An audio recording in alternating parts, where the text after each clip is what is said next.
Today I am going to show you how to do your seahorse string art.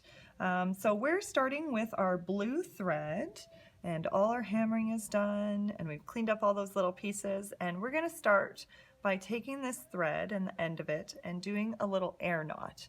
Now if you've already done your first string art, you'll know exactly how to do this and you'll be a pro.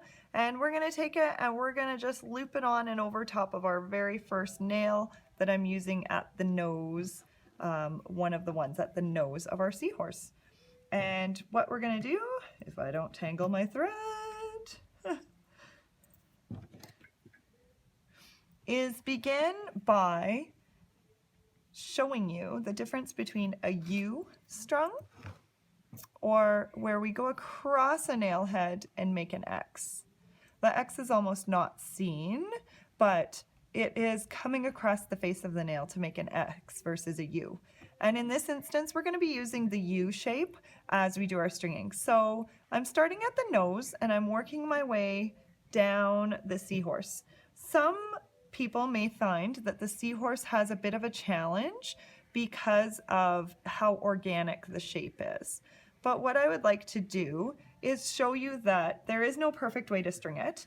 You can find your rhythm, as I would say, and decide how best you would like to string it. So we're going to start by filling the inside of the entire seahorse.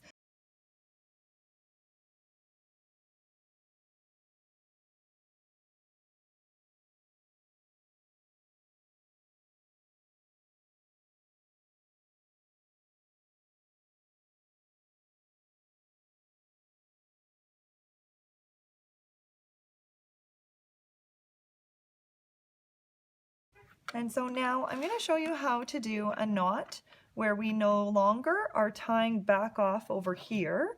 I am not back at that tip of the nose. So what I'm going to do is I'm going to do again an air knot. I'm kind of resting my finger on the edge of the nail head where I'm going to wrap it around, and I'm going to do a loop. I'm going to try to make this loop just as tight as around my finger goes, so nothing gets tangled, but then I'm going to transfer it to the nail head and pull tight. So again, it's a knot that's in the air on the thread. You can have it like that and slowly just move it down the thread. You can loop it over just like a lasso and slowly tighten. Now I've tied that on, so I'm going to trim that and trim this, and then I'm just going to work on my outline separately. I'm going to show you what is an inside and an outside outline. So we can tie on at the same thread in the same way that we did at the very beginning for our outline thread, and do a double knot. And in this instance, we're for sure going to make it back here. So what we're going to do is we're going to do a loop-de-loop around each of the nail heads, and that's going to be as I travel all around the entire shape of the seahorse.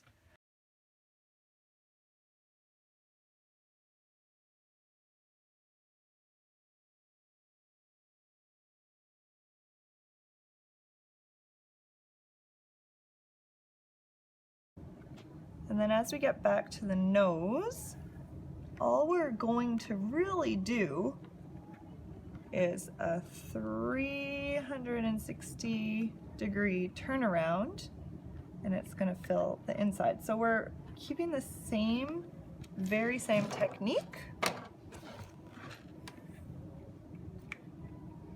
when we get right back to the beginning. But what I'm going to do is the U and go around, and now I'm walking my way back.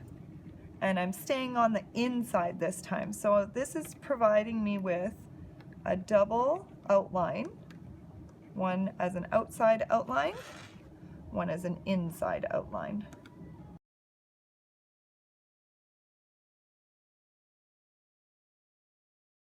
So getting back to the end here, I'm just going to demonstrate again how we tie off at the end. I do one last loop around so it's held in place.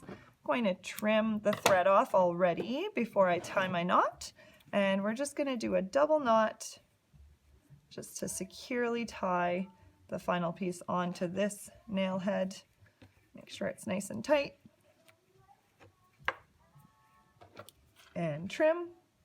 And I thought this cute little one would look just perfect tied in with the tail there. So you could just add some hot glue to finish off your piece, and you are done with your seahorse. Thanks for joining me today.